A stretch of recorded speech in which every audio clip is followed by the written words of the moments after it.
Olá, meus amigos, tudo bem com vocês? Estamos começando mais uma edição do Bom Dia Mercado. Faremos juntos o nosso planejamento para essa terça-feira, dia 27 de setembro.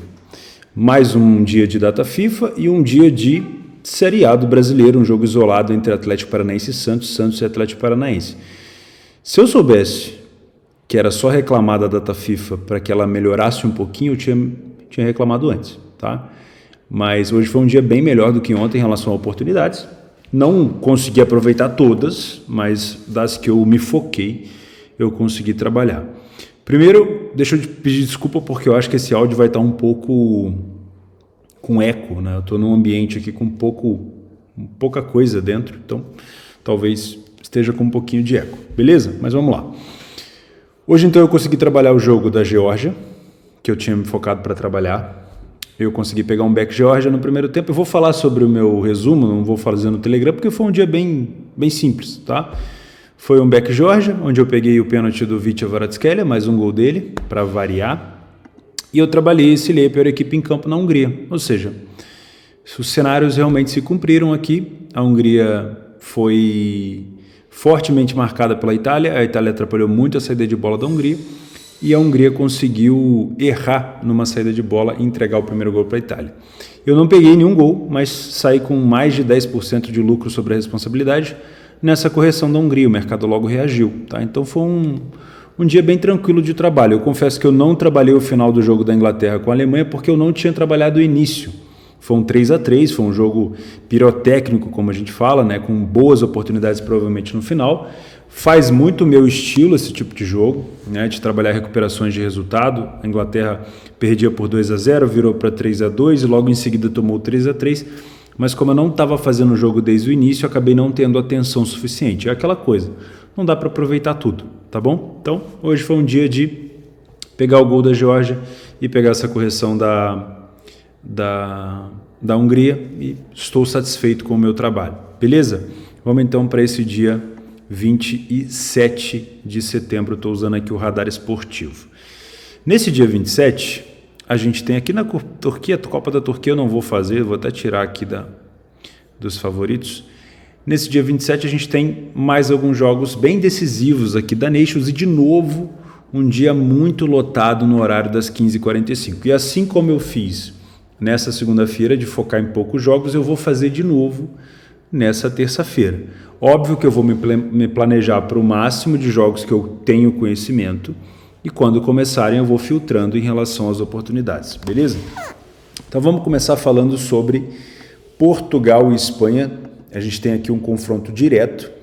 Esse grupo, ele é o grupo A, se eu não estou enganado também, né? Acho que é o grupo A.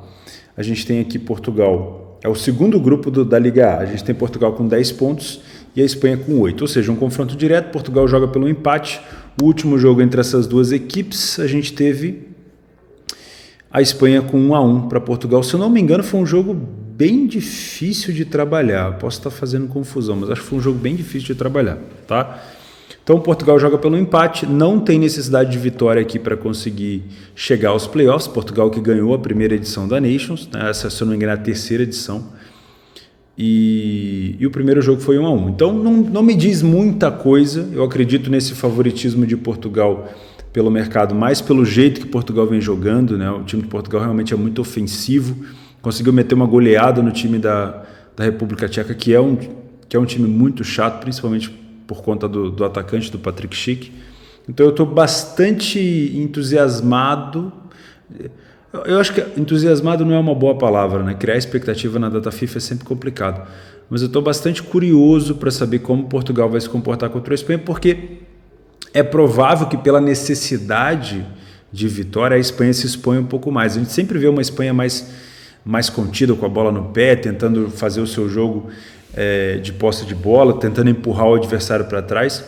Mas como Portugal joga pelo empate, Portugal tem a vantagem, eu acho que tem que tomar muito cuidado com esse cenário de uma Espanha com linhas altas, tá? Porque Portugal provavelmente vai tentar jogar nesse erro, e qualquer erro dessa Espanha com a posse de bola, a gente pode ter Portugal contra-atacando muito bem. Então, tem duas opções aqui. Ou a gente vai ter uma Espanha pela necessidade e também pelo estilo, empurrando Portugal para trás, e o Portugal jogando no contra-ataque, e aí abre uma possibilidade de se trabalhar contra Portugal para uma possível correção de preço. A gente tem uma odd de Portugal muito baixa, né? Então a gente tem que saber considerar. Lembra que eu falei ontem sobre... Deixa eu tirar isso aqui. Lembra que eu falei ontem sobre Portugal, sobre Itália e Hungria? Não é porque Portugal está recuado e é bom de contra-ataque que eu deixo de trabalhar uma possível correção de Portugal. O que vai me colocar ou não dentro do mercado é como e quando a Espanha está neutralizando essas saídas de bola. A Hungria, por exemplo, é extremamente forte no contra-ataque, mas hoje, eu estou gravando esse vídeo depois do fim da data FIFA de hoje a Hungria simplesmente não conseguiu sair, não conseguiu jogar. Então foi mérito da Itália e, obviamente, o mercado corrigiu na odd da Hungria. E é o que eu estou tentando aqui criar um cenário para Portugal. Portugal não precisa da vitória, Portugal joga pelo empate, a Espanha precisa e ela vai tentar empurrar Portugal para trás. Se isso acontecer, mas Portugal estiver saindo, é um risco. Se isso acontecer e Portugal estiver realmente sendo neutralizado, é uma oportunidade, porque a gente pode ter uma cotação que é a mais baixa, que é a de Portugal, corrigindo e dando para a gente uma oportunidade de trabalho, tá bom? Então eu vou trabalhar com essa situação aqui de correção de preço. Qualquer cenário diferente de Portugal, de um Portugal encurralado, sem posse e sem saída de jogo, para mim é um cenário arriscado. Tá? Então, se Portugal estiver conseguindo sair para o jogo, ou se tiver um jogo franco de trocação, match odds para mim não é um bom caminho, e aí eu fico de olho também no mercado de gols. Mas esse mercado de gols aqui, ele só está atrelado ao fato de Portugal conseguir sair para jogar. Tá? Se a Espanha conseguir ficar com a bola neutralizando, aí é mais complicado. Beleza? Então... o mercado de gols, para mim, ele vai ficar ainda melhor se Portugal abrir o placar, porque a gente vai ter uma Espanha que tem todo aquele praxe de jogar com a bola, tendo que jogar de forma muito mais avançada, e sempre que um time tem mais necessidade, a gente pode ter também mais situações de erros individuais, tá bom? Então é isso. O cenário para esse jogo, para mim, é um possível lei ao Portugal se a Espanha estiver dominando o jogo de qualquer coisa contrária a isso, de um cenário contrário, eu vou evitar trabalhar aqui o match odds. Nós temos aqui Suíça e República Tcheca, um jogo que também tem disputa, uma disputa direta contra o rebaixamento, no caso, desse grupo 2, também é o mesmo grupo de Portugal e Espanha. Nesse caso, 2 pontos separam a República Tcheca da Suíça, mesma coisa da Espanha com Portugal, a Espanha tem 8, Portugal tem 10. Então, nesse caso, de novo, a Suíça joga pelo empate e a República Tcheca precisa da vitória. De novo, o visitante precisando da vitória na casa do visitado, né? Então, a gente tem, de novo, um jogo onde o time da casa tem uma odd de favorito, bem mais baixo aqui que Portugal, né? No caso aqui, a Suíça tem uma odd praticamente quase um super favorito, um favorito bem claro. O primeiro jogo foi 2-1 para a República Tcheca, tá? Então, eu acho que a gente tem que tomar um pouco de cuidado aqui em trabalhar esse jogo. Primeiro, não existe motivação de vitória da Suíça. A Suíça precisa apenas do empate, tá? E a República Tcheca tem uma intensidade e uma necessidade muito grande. Então, a gente tem aqui uma odd de favorito sem necessidade de vitória. De novo, assim como no cenário de Portugal, eu acredito numa possibilidade de trabalho, né? O que precisa acontecer aqui? A República Tcheca não tem a mesma característica da Espanha. A República Tcheca não é um time de posse de bola, não é um time de domínio, não é um time que se expõe tanto, geralmente é um time de contra-ataque, um time de bola aérea. Então, para que a gente tenha uma correção nessa odd da Suíça, que joga em casa com o apoio da torcida, a gente vai precisar de uma República Tcheca um pouco fora dos seus parâmetros, jogando para cima, empurrando o time para trás, recuperando a segunda bola com uma força de marcação muito grande. Se isso acontecer, provavelmente o mercado vai ter que nivelar essas odds, porque eu estou achando essa Suíça muito favorita para um time que não precisa vencer. Tá? Então, de novo, podemos ter aqui uma oportunidade de correção de preço. Agora, mais uma vez, vou salientar, a República Tcheca não tem essa característica de jogar sempre com a bola, empurrando o adversário para trás. É um time mais reativo, é um time segundo escalão ali da Europa. Então, para conseguir vencer esse jogo contra a Suíça, vai ter que se doar muito na questão do jogo físico, que é a marcação. tá bom? Então, essa situação aqui da Suíça, ela é confortável. O time pode jogar sem a bola, pode deixar a República Tcheca vir para cima e também pode atacar nos contra-ataques, né? Afinal de contas, hoje a Suíça já não é aquele time defensivo como era antigamente. Então, vamos observar o jogo para ver.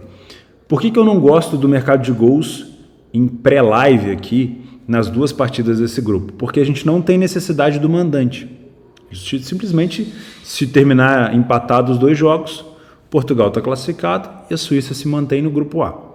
Então, a necessidade de gols aqui, ela vai estar atrelada justamente ao aumento de necessidade. Então, se eu tenho uma Suíça na frente, Portugal na frente, eu tenho uma República Tcheca mais desorganizada e uma Espanha mais desorganizada. E aí, provavelmente, a gente vai ter mais espaço para o mercado de gols. Mas é um cenário bem específico, tá?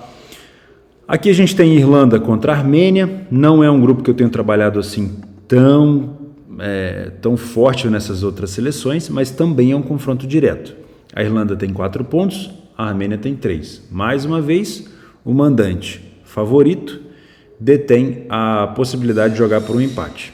Se a Irlanda perder esse jogo, ela cai para a Liga C. Se a Armênia vencer, ela se mantém na Liga B. Então, no caso, a gente tem mesmo cenário de Portugal, mesmo cenário da Suíça, só que numa odd ainda mais esmagada. E nesse tipo de cotação eu não trabalho. Eu consigo corrigir cotações ali de 1,60 e tal. Agora, para super favoritismo assim, trabalhar contra esse tipo de situação, para o meu método de trabalho, não é uma situação saudável, tá? E eu já deixo isso para vocês. A gente não consegue atrelar, a gente não consegue abranger todos os jogos, todas as características de odds, pelo menos eu não, tá? Tem gente que consegue, então é de cada um. Eu prefiro deixar esse jogo aqui de fora pelo fato de da Irlanda ter uma odd extremamente esmagada num jogo onde ela não precisa vencer. Basta que ela empate aqui, tá bom? Mas, se você acredita que a Armênia vai se desorganizar pelo fato de precisar do resultado, você pode ter uma Irlanda usando os contra-ataques aqui para poder vencer o jogo. Ucrânia e Escócia é outro jogo com um confronto direto. No último jogo, a Ucrânia jogou muito mal fora de casa e perdeu para o time da Escócia por 3-0. Inclusive, foi um jogo que mostrou a evidência da necessidade da Ucrânia de ter um meio-campo. A construção da Ucrânia em ficar jogando bola para o Mudryk, que é o jovem do Shakhtar, e para o Yarmolenko, que já não é nenhum garoto hoje em dia, com esses lançamentos, essas ligações diretas, já não é o suficiente. A Ucrânia precisa de um jogo mais trabalhado no meio-campo, mais cadenciado, e simplesmente não conseguiu sair para o jogo no segundo tempo contra a Escócia. E esse jogo envolve muito porque a Ucrânia tinha uma vantagem muito grande, muito larga, perdeu essa vantagem e perdeu a liderança do grupo. Nesse caso é o inverso, o mandante é que precisa do resultado, tá? O mandante é que precisa vencer. Qualquer empate beneficia o time da Escócia e é a Escócia que vai subir para a primeira divisão. E obviamente para o futebol escocês isso seria excelente, né? Para a Ucrânia também. Afinal de contas, a Ucrânia não conseguiu ir para a Copa do Mundo, né? Então, a gente já teve 2 confrontos entre esses 2 times. O primeiro confronto valendo para a classificação da Copa, a Ucrânia venceu por 3-1, se eu não me engano. E o segundo confronto agora pela Nations, na casa da Escócia, que a Escócia venceu por 3-0. Nesses jogos, a Ucrânia jogou quase sempre usando essa questão da bola direta, né? O primeiro gol do Yarmolenko nos playoffs da Copa foi assim. Os primeiros minutos na Escócia também, na Nations, foi assim.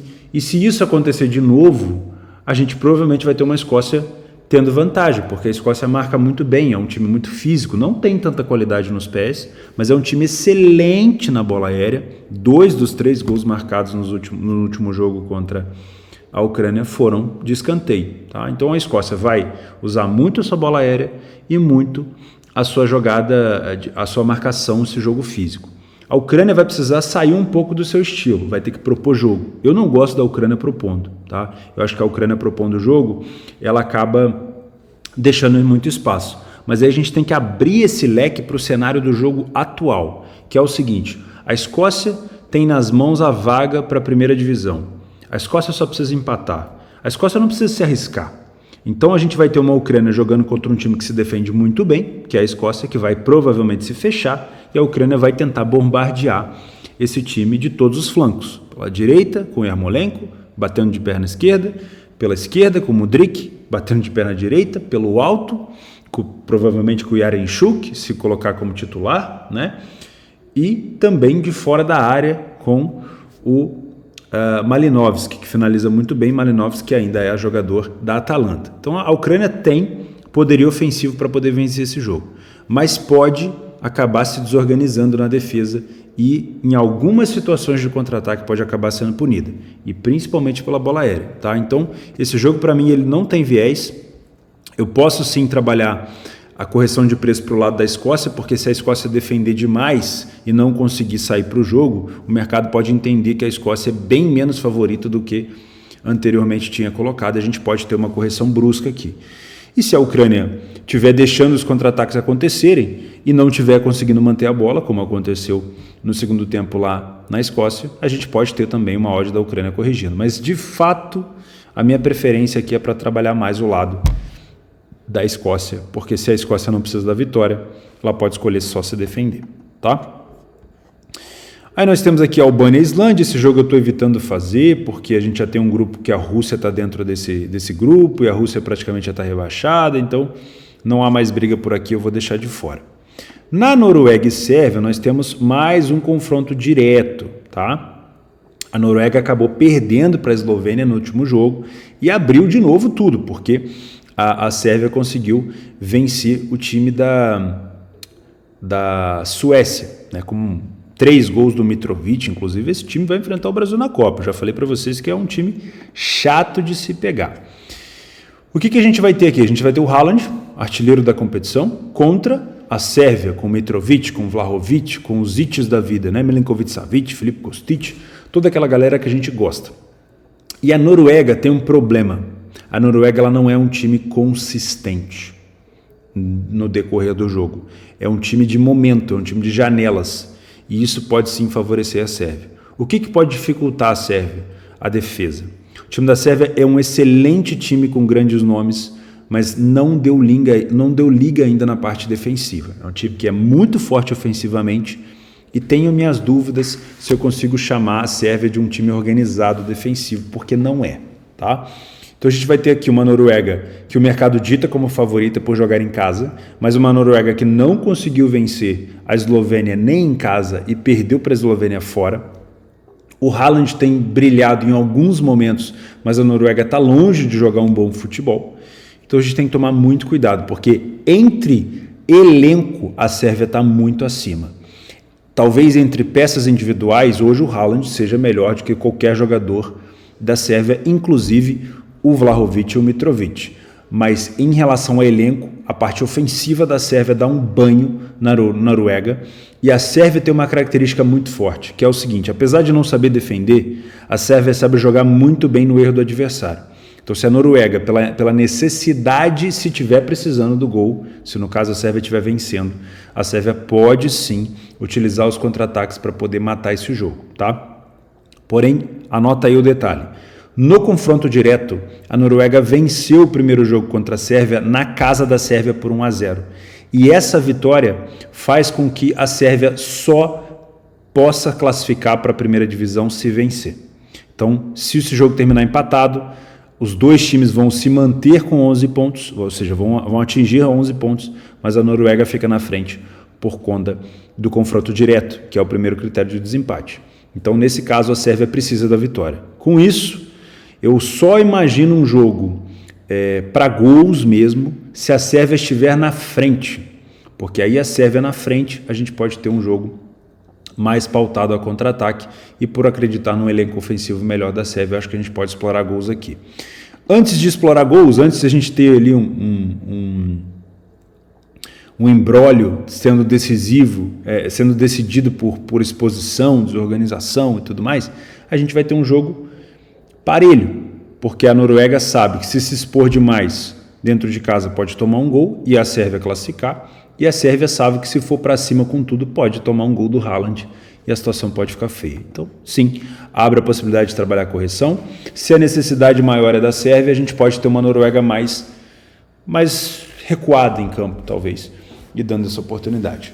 De novo, 2 características importantes. Aliás, 3. Bola aérea da Sérvia com Mitrovic é letal, tá? Noruega com o Haaland, passa entre as linhas e bola aérea também pode ser muito forte. E a última coisa, em situação de desempate, se a Noruega estiver atrás, eu prefiro, porque eu acho que a Sérvia pode explorar mais os contra-ataques, tá bom? É isso. Para esse jogo, é isso. Aí nós temos o último jogo aqui que eu estou interessado, que é a Suécia contra a Eslovênia. O primeiro jogo entre os dois foi 2-0 para a Suécia. A Eslovênia vem de vitória contra o time da Noruega, que eu acabei de falar. E existe um confronto direto aqui, porque a Suécia tem 5 pontos, a Eslovênia tem 3 pontos. Se a Eslovênia vencer, vai a 6 e rebaixa a Suécia para a Liga C. Porém, desculpa, estou fazendo confusão. A Eslovênia tem 5 e a Suécia tem 3. Se a Suécia vencer, ela vai a 6 e rebaixa a Eslovênia para a segunda divisão. Ou seja, eu tenho um time favorito, com o melhor elenco, jogando em casa, que precisa da vitória.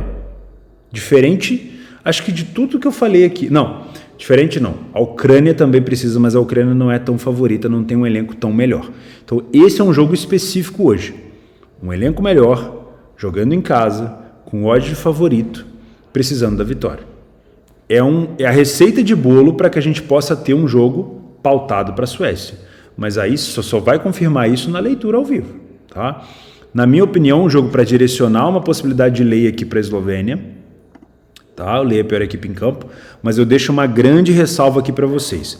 Faz tempo que a Suécia não vem desenvolvendo um bom futebol. Faz tempo, tá?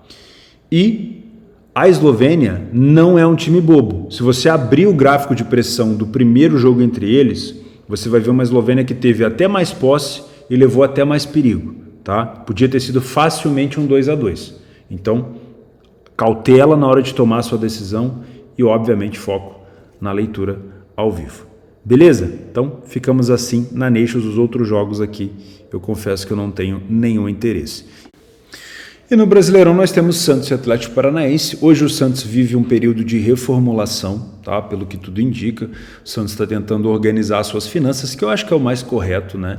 E o objetivo do Santos, pelo visto, pelos próximos 2 campeonatos, é se manter na Série A e evitar o máximo possível a quantidade, um gasto superior e tudo mais. Então eu imagino que o Santos aqui ele tem um objetivo um pouco mais modesto no Brasileiro, tá? Posso estar falando besteira, peço desculpa aos santistas, mas como eu já vivi isso no meu clube, por exemplo, no Flamengo, a gente teve uma reformulação e ficou vários períodos ali sem ganhar nada, sem disputar tantas coisas, e depois a gente teve uma recompensa.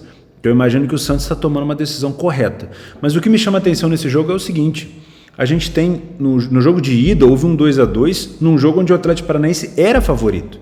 Era tido como um grande favorito porque o Santos já não vivia um bom momento, né? E a gente teve um Santos jogando muito bem na Arena da Baixada, inclusive dando muito trabalho para o time do CAP e vencendo aquele jogo e empatando aquele jogo 2-2, tá?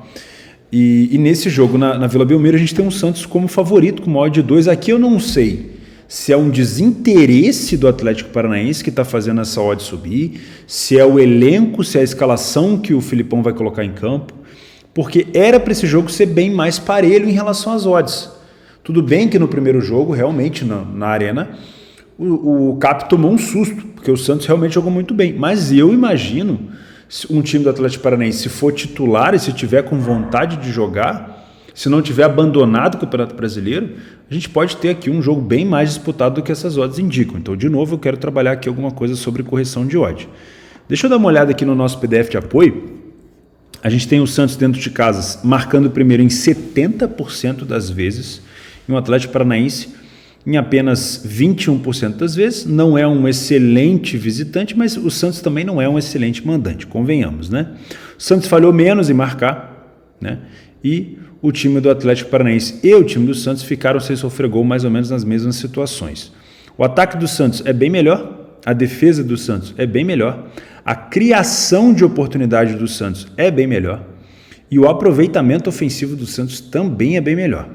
A única coisa que os dois times se equiparam aqui nesse quadro é as chances cedidas ao adversário. Os dois times cedem muita chance, mas o Atlético Paranaense toma um pouco mais de gol.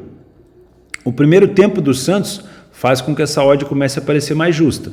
Mais de 50% de vitória na primeira etapa.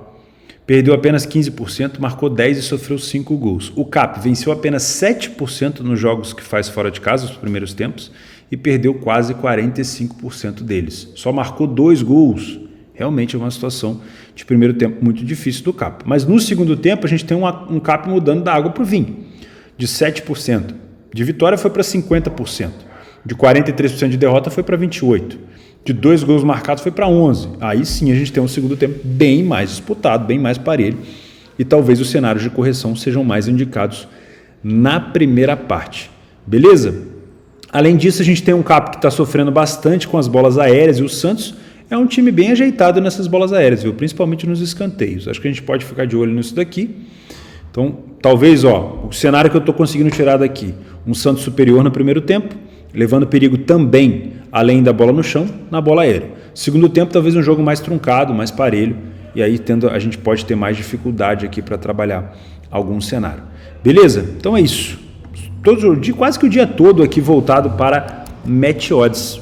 Deixa eu dar uma olhada aqui para ver se eu não estou esquecendo de nada, mas eu acho que sim. Quase todo um dia voltado para match odds. E os cenários de gol que eu marquei aqui, eles estão muito atrelados ao cenário ao vivo. Seria, por exemplo, uma Espanha perdendo, uma República Tcheca perdendo, uma Noruega perdendo. Aí sim poderia acender um sinal de gol aqui, mas tudo vai depender do live. Beleza? Boa terça-feira de trabalho para você, não inventa moda. E boa terça-feira de trabalho para a gente, né? Acho que eu estou esquecendo o jogo do Brasil. Estou esquecendo o jogo do Brasil. Eu vou deixar aqui embaixo uma super cotação para esse amistoso do Brasil contra o time da Tunísia, se eu não estou enganado, exatamente contra o time da Tunísia, uma odd 1,16. Se você é de trabalhar odds baixas, pode ser uma boa oportunidade para você. Eu vou deixar uma super cotação aqui na vitória do Brasil contra a Tunísia. Beleza? Se eu for trabalhar, assim como foi o jogo anterior, vai ser a favor do Brasil. Eu não vou inventar qualquer outra moda aqui. Quem vai inventar provavelmente é o Tite, né, que tem que experimentar alguns outros estilos de jogo. Valeu? Um grande abraço a todos e até amanhã.